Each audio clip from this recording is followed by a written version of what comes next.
Welcome to Deconstructing Yourself, the podcast for metamodern mutants interested in meditation, awakening, Vajrayana, Tantra, Zen, Odysseus in Hades, psychedelics, non-duality, love, and more. My name is Michael Taft, your host on the podcast, and in this episode I'm speaking once again with Ruben Laukkonen. Ruben Laukkonen is a neuroscientist at the University of Oxford, where he is a senior researcher in the Department of Psychiatry, a fellow at Linacre College, director of the Flourishing Intelligence Program, and co-director of the Center for Eudaimonia and Human Flourishing. His research seeks an empirically grounded and experientially authentic understanding of meditation, insight, consciousness, and non-duality. His current work also explores how brain dynamics and contemplative wisdom might contribute to a safer and more efficient artificial intelligence. Ruben has an eclectic contemplative background including Zen, Advaita, and Theravada, and was authorized to teach Vipassana in 2024. And now, I give you the episode that I call Meditation, False Insights, and Artificial Wisdom with Ruben Laukkonen.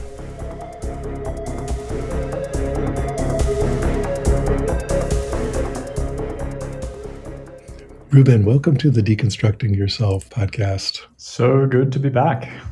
Yeah, this is your second time on the show. I'm so glad to have you here. It's been really hard to get us aligned in the schedule department, so I feel really happy that that has occurred. Me too. It's been like a build-up, so I feel like a lot of anticipation to speak with you now. Yeah, right. It's like, okay, I kind of feel like this should be 3 shows. I have like 3 shows worth of stuff to ask you, and we don't have a ton of time today, so we'll just do what we can. But It's such a pleasure to be in conversation with you always. And I think the last time I saw you, we were actually in the same room, which is kind of shocking. Yeah, it was really nice to spend some time in person and to know that your vibes in person are as good as your vibes over a microphone. Thanks. Yeah, ask my wife about that. It's always the litmus test, but I appreciate it. Thank you. So, the main thing I want to ask you is, what have you been doing? What are you up to? What's on your plate right now? Oh man, my plate is like way over full these days, I have to say. I am in the midst of a whirlwind of projects and fun. I mean, it's been a big transition. I moved back to Europe last year, initially to Barcelona, and now also living in Oxford. So I started in April a new position at the University of Oxford, and we built a new research program here. And I also joined as co-director of a center here.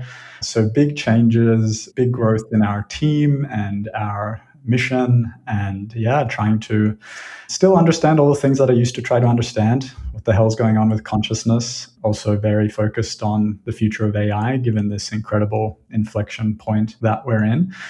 And interested in meditation as much as ever.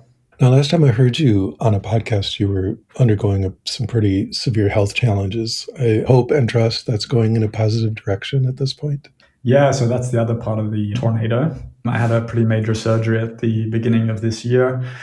Had something like 60 to 80 lymph nodes removed from my stomach area. Yeah, that was a brutal recovery, extremely painful process. I woke up out of that surgery, which was a 3.5-hour surgery where they had me hanging a little bit upside down, chopped me up, and I woke up in this like incredible 11 out of 10 pain all over my body and being. It was so intense. And I remember that moment I came back to reality from the general anesthesia and immediately recognized that this all-pervading pain throughout my body. And so then the first sort of contemplative tool that comes to mind is, okay, regulate with the breath. Okay, so then I tune into my breath a little bit and see what's going on there. And well, lo and behold, I can't breathe because, of course, they've just chopped up my stomach. So talk about groundlessness, right? It was one of those moments where, consciousness had to dig really deep to find what's true and where to rest in this kind of profound suffering. And in that process, it actually turned into a really profound experience, and something did let go, and somehow, that there was even peace there.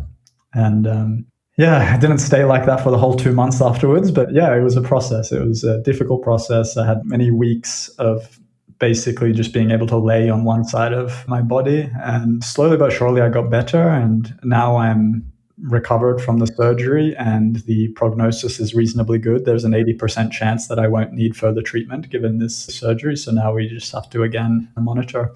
But I've been disappointed in the past, so we'll see. Still, that's good news, not bad news. So that's fabulous.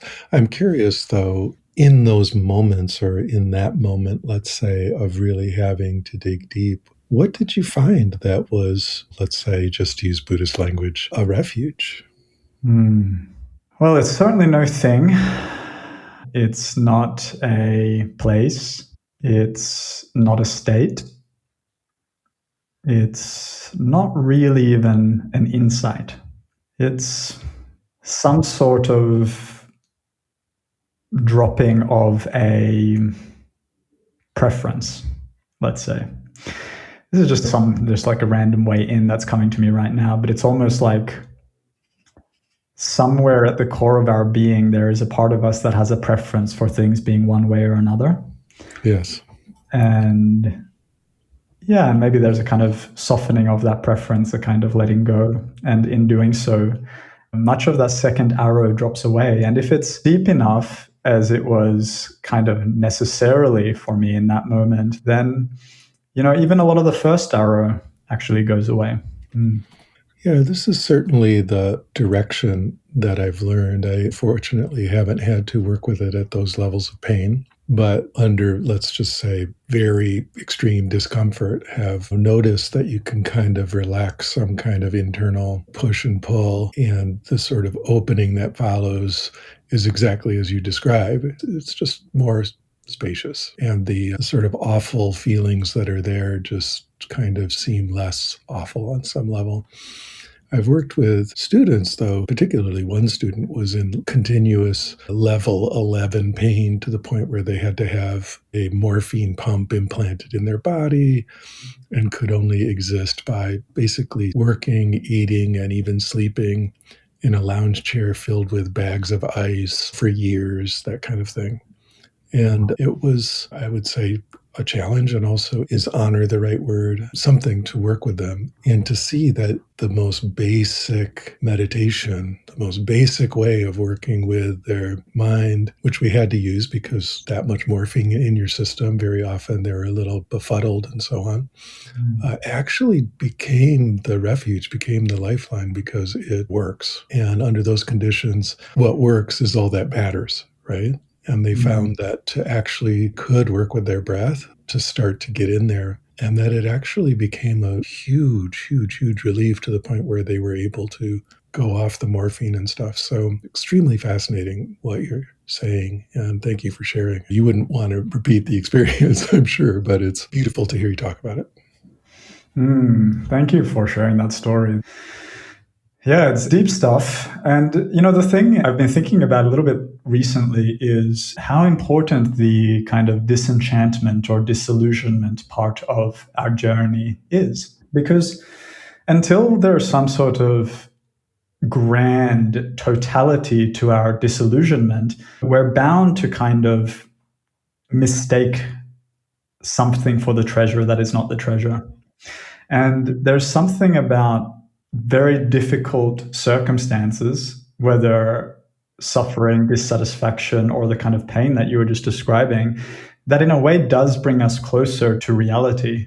And the reason I think that is because we're far less likely to be deluded by any of the kind of paper offerings of the world, right? So if you're in a situation where you're in 11 out of 10 pain, kind of bedridden, and your body is unable to give you the pleasure signals, and there's no way to chase dopamine, and there's no kind of escape, whether it's into like chasing fame, chasing power, or chasing altered states, then I think you have much more likelihood or you're much more likely to be able to look in the right direction.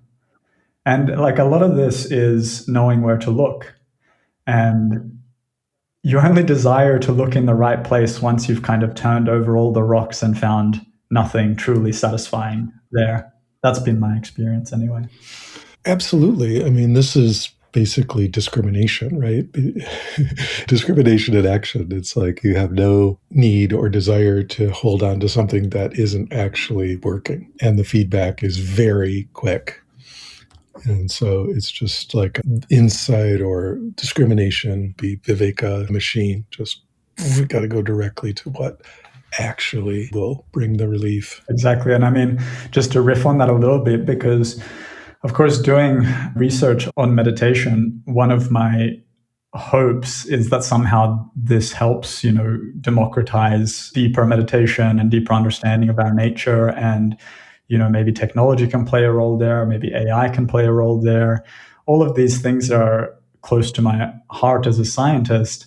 And yet this disenchantment piece, this disillusionment piece, it's like, I find it hard to imagine how we can kind of engineer that, how to democratize that, how to kind of convince people that the things that we chase are not truly satisfying.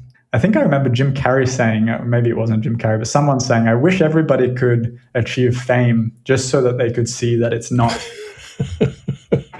what it's made out to be, right? And we just don't live in a society where we can give everyone an opportunity to be famous, to have power, to have the riches. And I'm just not sure. It's a really living question for me. I wonder if you have any thoughts on that. Well, we have this social, or maybe cultural is a better word, a cultural idea. And it's there actually cross-culturally as well, that we can see in stories and mythology and movies and so on. And it's a simple idea, and that is that people who have suffered are deep, right? Like people who have really gone through it are somehow deep. And that's not always true. Sometimes people really go through it and end up broken and traumatized and bitter and twisted. That can happen. But there's a reason that image, or that's, let's say, archetype of sort of like the wise one who has suffered is there. And unfortunately, I think that kind of answers your question. I think that people don't, maybe all animals, maybe all beings, I don't know, but certainly people don't tend to come to this because of their diamond-like insight that is just generated naturally. They tend to come through it the hard way, right?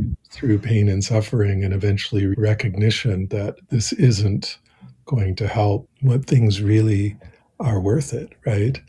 I wonder, and I think it's beautiful that you're even asking the question, what ways we could make that easier for people. One of the biggest experiences I ever had in the context of this conversation, I'm happy to tiny bit, I don't usually mention it much, but a major teacher of mine, my actual guru, had died, or as we say, taken Mahasamadhi, and I had taken part in cremating his body. And then we were at this week-long ritual where we were doing ceremonies and so on afterward. And at a certain point, at the kind of crescendo of all the ceremony, I was struck with a kind of total recognition of the non-satisfactoriness of it all, of everything. And it struck me so hard I was mute. I literally couldn't speak for a long time. And the intensity of this kind of recognition of sort of the hollowness of the world was so profound that it was the main thing going on for me for at least 4 or 5 years. That realization was kind of central. And eventually a different aspect of life came back around, and re-understanding the re-enchantment of the world and so on came back around.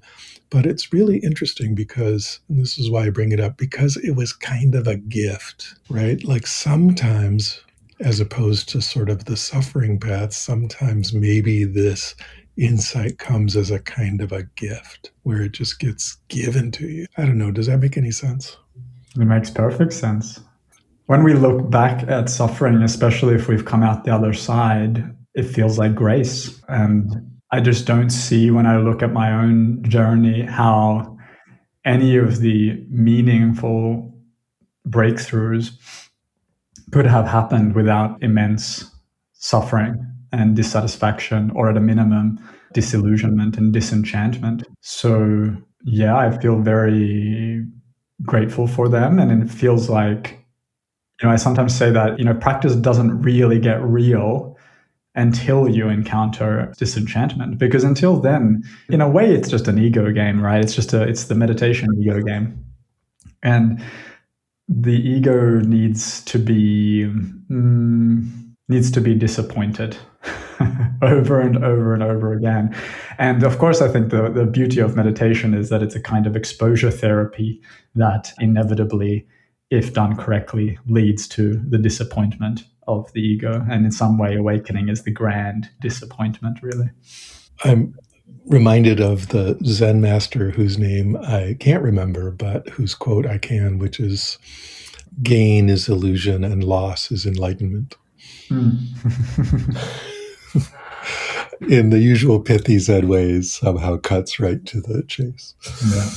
I think what comes up for me, what you're saying, is you use the word grace. I'm just curious how that shows up for you. Of course, in the long run, it's sort of unknowable, but I'm curious if you have any sort of ideas about, or feeling towards, or sort of relationship with, if we can say that, this grace.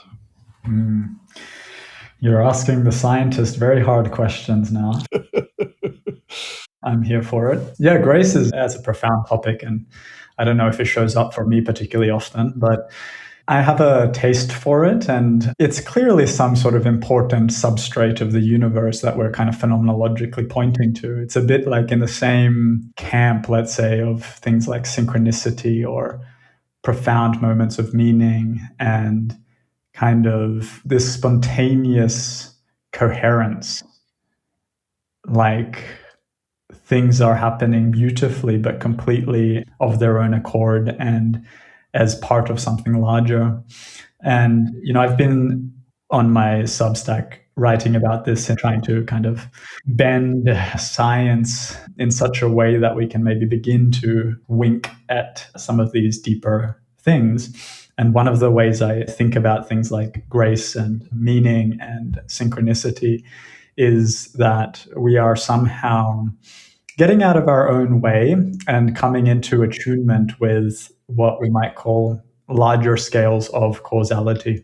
It's a long story, but just to give a bit of a snippet of it, if you want to read about it, it's called Multiscale Causality and the Meaning Crisis. But this article seemed to hit the zeitgeist with a little bit of energy. So I don't know, hundreds of thousands of people have read it and seem to like it. And basically the idea is, I think falls out very naturally out of our current understanding about the embeddedness of reality. The fact that everything exists inside of a much larger complex system.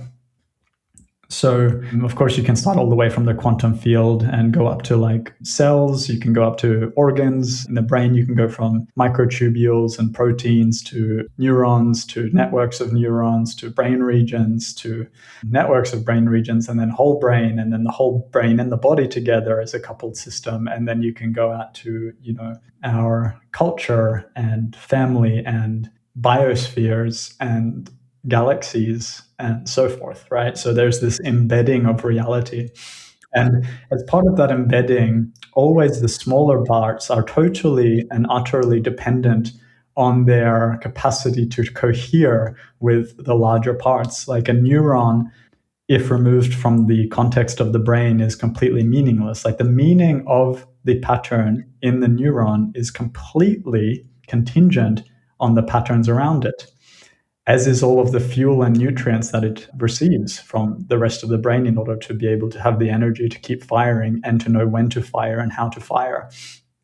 And if we look throughout reality, to stretch the metaphor a little bit, it's clear that we are somewhat like a neuron in a brain. Just like everything else is embedded, we are also embedded in larger scales of causality that we cannot directly comprehend. The neuron cannot compress or understand the brain. It cannot fit the complexity of the brain in itself, like it's computationally intractable. So it doesn't even make sense for it to try. It simply cannot represent it. Even the simplest representation of the brain would not fit in the neuron at any one time. And so we're in a situation where we are dependent on larger scales of causality, and yet we can't understand them. And so to me, this is the birth of faith, essentially, because the only way that we can relate to larger scales of causality and information is through permeability and faith, and through kind of deep listening, you could say. And in just the same way, the neuron has to simply be faithful to the surrounding activity and be open and permeable and have faith that the responses that naturally and spontaneously emerge are the correct ones. And we are in that state. Only we are in a kind of special state because we also have the depth of recursion and abstraction that we model ourselves. And we have this tendency to sometimes get a little bit sticky, right? We get sticky about who we think we are. We get sticky about how we think reality is. And as a consequence of that stickiness, we sometimes come out of coherence, out of this beautiful critical relationship with the rest of reality. And so I think, to kind of, again, bend science a little bit, I think what we're talking about with grace is being attuned to the larger scales of causality and also the lower scales. And sometimes if we are in this beautiful relationship in the right way, then very nice things can happen. And yeah, we could call that grace. That's beautiful, Ruben. Something I love in that article, among many things in that article, is this idea that we lose that attunement. We lose, in a way, access to the grace because we think we should be in charge, right? Or even understand what's going on. And as you're saying right now, that's sort of impossible. It can't fit in our modeling system. But the way we're taught or the way egos work is that we still think we should. Somehow be able to, you're calling it the problem of hubris, like somehow we should be in charge of the whole thing. And it's like, that doesn't work that way. So yeah, exactly. There's even hubris in knowing itself. There's some deep parts of meditation practice. So we start to see that the very mental move of knowing something has a certain arrogance to it. And of course, we need to engage in that game in order to function in the world, and we embrace that fully. And we should create beautiful ways of knowing. But I think we also need to see that knowing itself is subject to the three characteristics. Anicca, anatta, dukkha, impermanent, not self, and grasping to it will cause suffering. And the central lesson of our embeddedness is that there is fundamentally, just as you say, no way for us to actually know what's going on. The universe will never fit inside of our brains. We are forever, by necessity, remain in a permeable, open, porous state with reality if we wish to have any kind of attunement with it. Of course, we can if we choose to, and this is the kind of consequence of the free will that we appear to have, is that we can choose to believe our story. And we can choose to try to bend reality to our story. And we can get in all sorts of violent battles with life as a consequence of that. But most of the time, it doesn't really work out so well, or it works out for a little while, right? So interesting. In your talks with Harish, which are great, by the way, thanks for taking the time to do those podcasts with Christopher. They're just wonderful. But a couple of things you said there really intrigued me along these lines. And one of them is just this sense that you have of being almost like possessed by ideas and that they come with this powerful energy and stuff. To me, this kind of relates to this grace idea because we know that people can feel like ideas just come from nowhere, right? Mm-hmm. And I'm curious if you can talk a little bit more about this idea of like even your science is like in a way, I don't want to put words in your mouth, but in a way driven by this kind of energy and excitement that seems to just kind of appear. Mm-hmm. Yeah, it's the story of my career is being possessed by ideas. And it's no accident also, by the way, that I did a PhD on insight. This started to happen to me since I was about 16 years old. I started to feel this experience of suddenly seeing reality in a new way with a new vision and a new way of seeing things and being completely kind of fired up by it.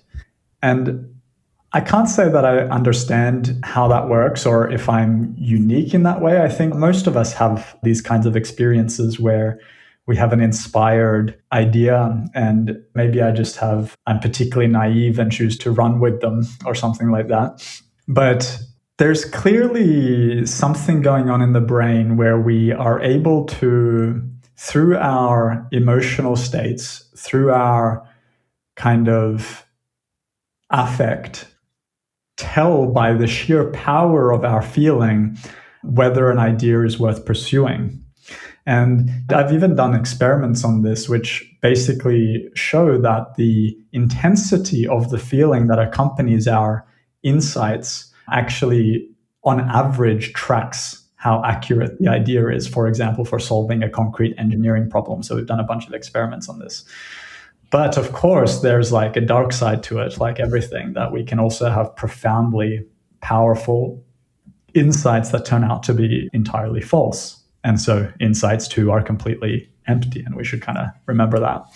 So we've also triggered false insights regularly in the lab in controlled ways. And so it's clear that the phenomenology of insight is a useful heuristic signal for having potentially found something worthwhile. But ultimately, we don't know if it's true or not. And we're always in this state of kind of existential uncertainty where we're forced to rely on our phenomenology and our experiences of insight and what we think is true. And yet we have to hold them lightly because we never know when we might have gone a little bit haywire. I mean, psychedelics are super interesting in this context. We've written a lot about, for example, false insights and beliefs in psychedelics and how you can have potentially the brain becomes more permeable, so you have more insights, and they're far more intense, by the way. We just have a new paper came out recently showing that psychedelic insights totally kind of overpower the kind of insights we have in everyday life in terms of their ineffability, in terms of their meaning, and in terms of their intensity. That is certainly true. It is obviously kind of true. So sometimes you do these scientific things just to be like, okay, now we have the data, but we already kind of knew that was the case, right? But yes, I find myself kind of living out this paradox and always kind of learning how to navigate it, where, I allow these ideas to possess me and I run with them, and I find a lot of kind of value and joy in that. And yet I also find them exhausting. And, always as well is the paradox that I know that they're not fundamentally true, right? They're not ultimately true. But, there's something about being and surfing the kind of edge of the zeitgeist and seeing what we can discover. And there's a kind of beauty to that. And I think artists are doing that. I think scientists are doing that, where we're surfing the edge of knowledge and seeing what pops up. And then we find out later if the zeitgeist finds it useful or not. How do you trigger a false insight, Ruben? So it's quite boring, but basically, okay. What you do is you set up a bunch of context. So for example, if I prime you with a bunch of words like soil, rose, water, worms, and so on, and then I present you with a word that is scrambled, and it's scrambled to almost look like gardener, but it's not actually gardener, it's some other word that's scrambled. You will think it's gardener because we've set up your priors with the context of all of the kind of gardening related stuff that I mentioned. So you will say that you've had an insight. Oh, I see the word. It says gardener. And you'll confidently go ahead with your insight. And then we can demonstrably just show you that it's false because we've kind of led you down a garden path, literally in this case. So fascinating. And do any people notice that it's false? No. I mean, we've even tried to tell people that we're going to try to elicit false insights, and we still robustly elicit false insights. It's more like a visual illusion. You sort of can't overcome it. Yeah. It's so fascinating where the types of phenomena where there's a bias or a misapprehension like this. And even when you know you've got a bias, even when you know there's a misapprehension coming, you can't stop it. Super fascinating. And so to me, when I think about that, we could talk again about grace or embeddedness, but we could also say some part of your brain is working on this stuff in the background. And then just there's a bunch of elves in the attic working on this stuff all the time and just present the conscious mind with like finished, super exciting ideas. Like, what about this? What about this? And I'm curious, do you think that your practice has helped that to become more obvious, to become more powerful, or in some way has not even touched that? No, definitely. I think it has. I think there's something I've learned over the years to kind of engineer states that are conducive to insights. And it's much more art than science. I think the science is really not settled on the best way to elicit insights. We know that, very kind of crude things like positive affect is good for insights. But basically, like a little bit on the recipe for me, I think one of the fundamental things is that we need to feel calm and safe. Because if a system is not calm, safe, and even maybe a bit quiet, it's not willing to go into exploration mode. The brain goes into exploitation mode when it's under stress, right? So when we're under stress, anxious, overly aroused, then we tend to grip on and try to go into problem-solving mode. And this is kind of the exploitation mode of the brain, where you're basically just kind of running with what you know to try to solve some sort of immediate danger that what we feel is dangerous.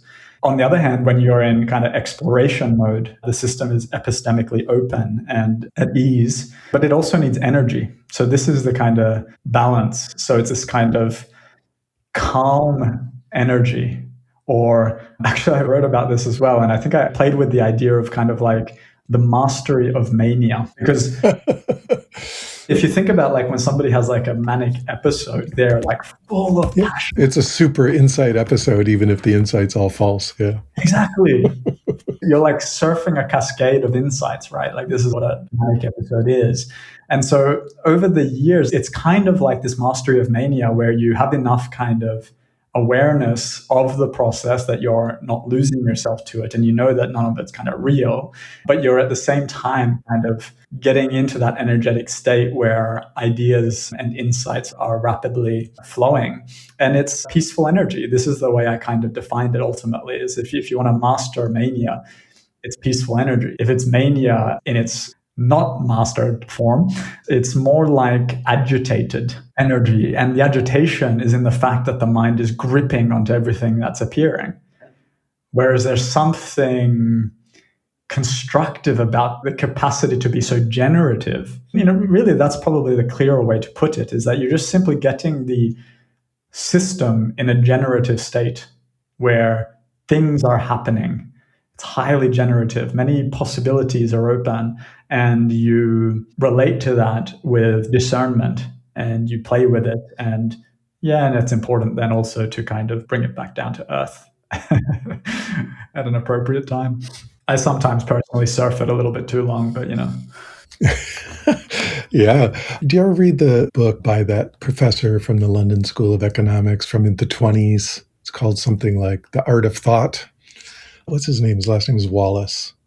Graham Wallace, George Wallace, something like that. Anyway, Wallace, he proposes the theory of creativity, the one that everyone uses, where it's like, okay, you look at the problem directly, and then you go do something else and presumably let the unconscious mind. And then you come back and you'll get an insight. And then he does add a fourth part to the system, which is, and then you have to vet the insight.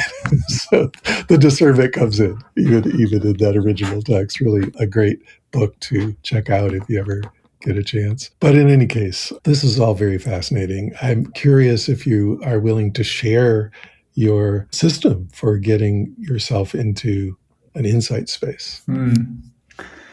I have to say that in the last couple of years, I have not had to do much engineering, in the sense that somehow the circumstances of life have given me more insights than I know what to do with. And my list of ideas that I want to bring to life is kind of weighing on me.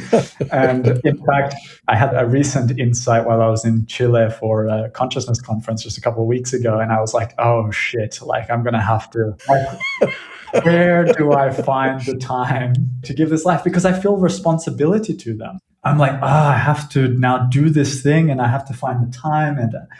And I just don't have really the space. And I have this other list. And actually, I'm having a couple of weeks holiday soon. And one of like the top things on my list is to just kind of like prioritize all the insights that I've had and try to kind of actually think about where to put my energy. Yeah. So anyway, that is to say that I'm not really actively pursuing them because I'm kind of bombarded by them. But if I was pursuing them, and how I used to pursue them was very much, I think, a personal thing. For me, the body is extremely important there. There's something about a fluid and open, energetic body that is extremely conducive to a fluid mind and new possibilities in thinking, new possibilities in movement, new possibilities in thinking. They're extremely coupled systems, the mind and the body. And so I would always start with the body. I think dance, ecstatic dance, free form movement, yoga, Tai Chi, all of these practices are extremely useful, especially when combined with coffee. I avoid coffee now, but if I do feel like I need some ideas, then I will indulge, and I'm usually not disappointed. For me, it's such a powerful psychedelic drug, really, coffee. Total agreement, at least on the caffeine part. I actually think it's really coffee. For me, it's not caffeine, because if I take matcha, green tea, or even caffeine tablets, which I've just experimented with a little bit, I don't get the same effect. It is specifically coffee. So I really think there's something for my constitution that I don't know what's going on with coffee, man. It's a powerful thing. Anyway, so I think the body and movement, and I call this sort of practice kind of bottom-up yoga, where basically I really like drop the executive function into whatever wants to emerge. And there's something extremely important about dropping the kind of anticipation and intentionality of the mind that allows new ideas to come. Because whenever we're kind of desiring or intending or hoping or making plans, then the mind's resources are used up on that. And so you really want to let go of the abstract kind of rigidity. And I think really through the body is the way to do that. And because it's also raising the energy at the same time, because again, you want to be generative if that's your goal. You're not going towards stillness as you might do in some meditation practices. You're not going in the direction of defabrication or deconstruction. You want generativity. So you want energy. And I think, you really got to get the body moving there as opposed to sitting in stillness. It's so fascinating. The body kind of has snuck into several of your things lately in a really beautiful and fascinating way. I love the whole error correction loop, the embodied error correction loop that you brought into your latest paper. And in fact, one of my recent YouTube meditations was inspired by that, because I was just like, yes, meditating on posture essentially is such a cool thing.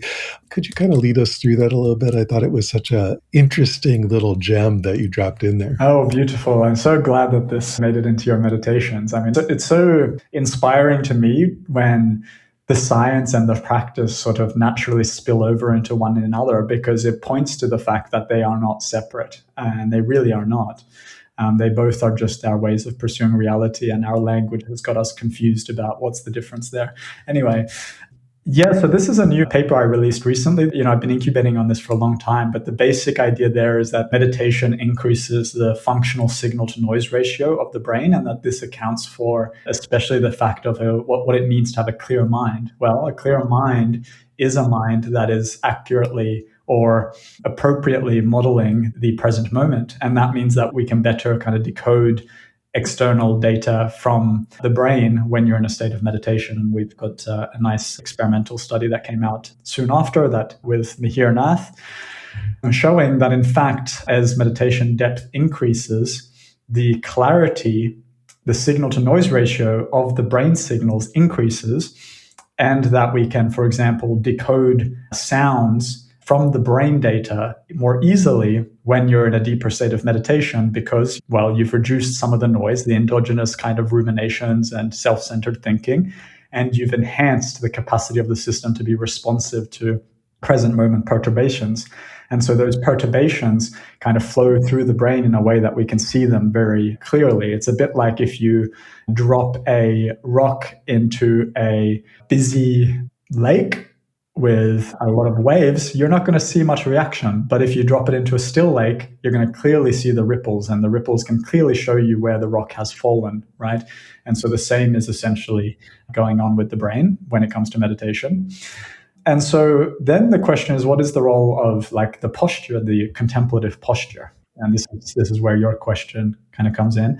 And I think it's extremely important. I spent more than a decade practicing in a Zen tradition where the Zen posture is really important. And it's been like a profound inquiry for me for many, many years to understand just how deep that goes. That posture is really an expression of the awakening. It is an incredible, incredible tool. Practicing on the posture as a target is a beautiful practice. And simply being in that posture is of immense benefit, I personally believe, and is my experience. And the kind of model there is that essentially when you pay attention to the body and you have this posture, it acts as a kind of internal neurofeedback device. This is the kind of analogy. And what I mean by that is that when you're paying attention to the body, that's the signal in this case that you're to stay with, right? And so if you're staying with the information of the body, you're in a high signal to noise ratio state. If, on the other hand, you go into rumination and you get distracted, the body often slumps and you lose the posture. Your kind of tonic engagement of the spine and other parts of the body kind of fall, and that becomes feedback to the mind. Oh, my mind has wandered. I have lost track of the present moment.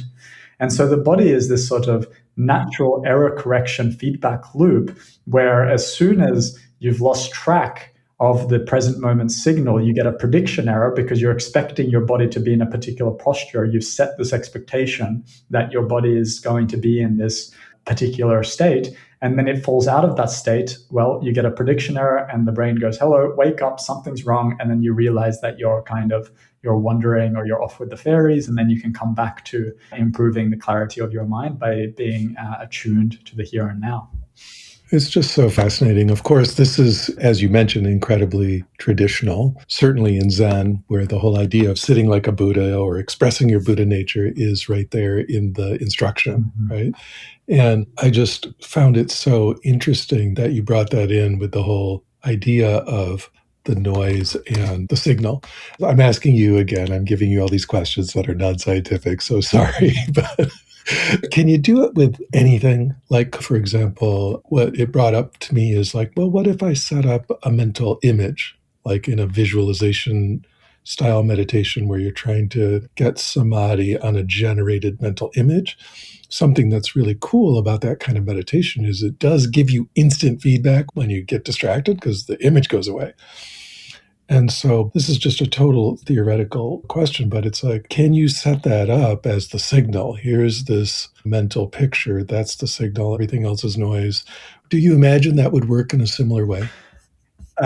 Yes, but how you measure it is different, right? So I have to also say that we tried this with transcendental meditation. We looked at some of the neural markers of signal to noise, and it didn't look as clear in the transcendental meditation case. So using a mantra. Using a mantra, exactly. Mm-hmm. But the reason there is mainly methodological, because you need to set up an experiment where you're actually trying to decode the image or the specific mantra. And this is difficult because, of course, many times people don't want to share their mantras. But with the visualization, you could certainly do it. And so what I would predict is that the neural activity associated with the visualization, if you are looking to decode the particular image, silly with it, like imagine I'm trying to visualize a cup. If I'm in a very clear state of mind, in a deep state of meditation, that cup is going to be extremely vivid. And therefore, the neural activity associated with cupness is going to be easier to decode from the brain than it is with someone who's trying to imagine a cup, but their mind is full of kind of ruminations and they're thinking about what they had for lunch or what they want to do tomorrow, because there's just less kind of confounding neural activity because of the depth of the meditation. So I would imagine that if you're doing your visualization practice and you are able to tell us what you're visualizing, and we were able to beforehand kind of train a decoder on the shape of that visual stimulus, we could be able to decode it from your brain. And I think that's actually a super exciting experiment. So if someone listening wants to run with it, you should do this. Basically, what you'll do is take the actual image and present it visually to Michael or some other meditator and find the neural activity associated with the actual physical image of it. So actually looking at it through the eyes, and then see if you can decode it during visualization. And you ask the participant to do the visualization, then don't do it, then do it, and then don't do it, and see if you can accurately classify from the neural activity when they are successfully doing it. You see what I mean? And I would predict that advanced meditators, especially if they've been working with a particular image for a long time and they've got decent depth, that's going to be more decodable. So in short, my answer is yes, I think it works. It's just that the actual measurement paradigm has to change a little bit from what we did in the previous experiment. Yeah. So fascinating. Okay, time-wise, we're getting to the end here. So my question is, Ruben, what are you most excited about right now? Hey, I am very inspired at the moment in trying to figure out whether or not AI has Buddha nature. Yeah. That's the kind of provocative way to put it, but let's put it like this. Shunryu Suzuki famously said that technically there's not really such a thing as enlightenment, only enlightened action or something along those lines. And I'm thinking a lot about like the dynamics of wisdom and compassion. And, there's a sense in which I think practice develops from, initially some understanding, then some transformation or experience, and then realization, where there's kind of real clear seeing. And somehow I think realization goes beyond experience, actually. And I think that really, when we think about what it means for a being to express something like awakening or enlightenment, the thing I point to is something like the dynamics of wisdom and compassion. And then I think, okay, well, I think a temple expresses a dynamic of wisdom and compassion. I think an altar expresses that. I think a Zen garden expresses that. I think certain books express wisdom and compassion, and some less so. And this then gives me a spectrum to think about, okay, well, maybe AI can express wisdom and compassion.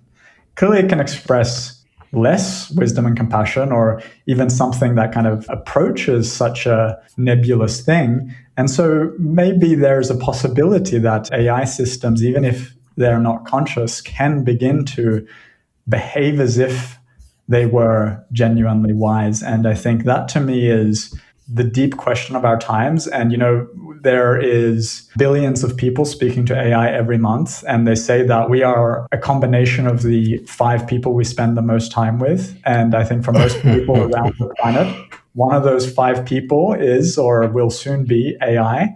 And so if we're ever going to scale wisdom or its opposite, that now is the time. We suddenly have one network and one node that is connected deeply throughout the whole human network, where we might be able to instill something like wisdom. And therefore, in terms of scaling wisdom, democratizing what it is you and I care about, I think this is the time to try to do something. So I'm really banging my head against this thing and feel a sense of kind of urgency to try to help and steer this in the direction of human flourishing. So that's where my kind of real passion and mission lies right now.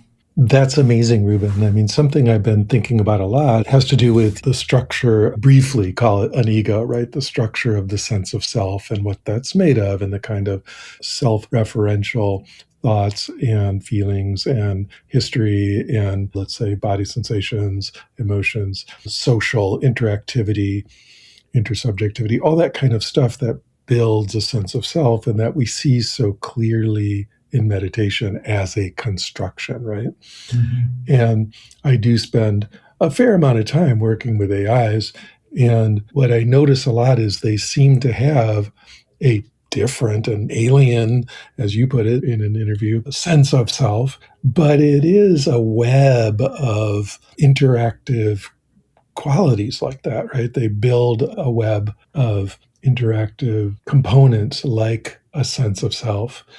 And to me, that's a very interesting and very rich direction to think about. But then what to me is a big question mark is just in a human being underneath that whole structure is this sort of light of awareness, even if that itself is groundless, but there's this kind of awakeness underlying all that. And to me, it's an open question, like, is there awakeness underlying the AI's ego structure, or is it just a structure?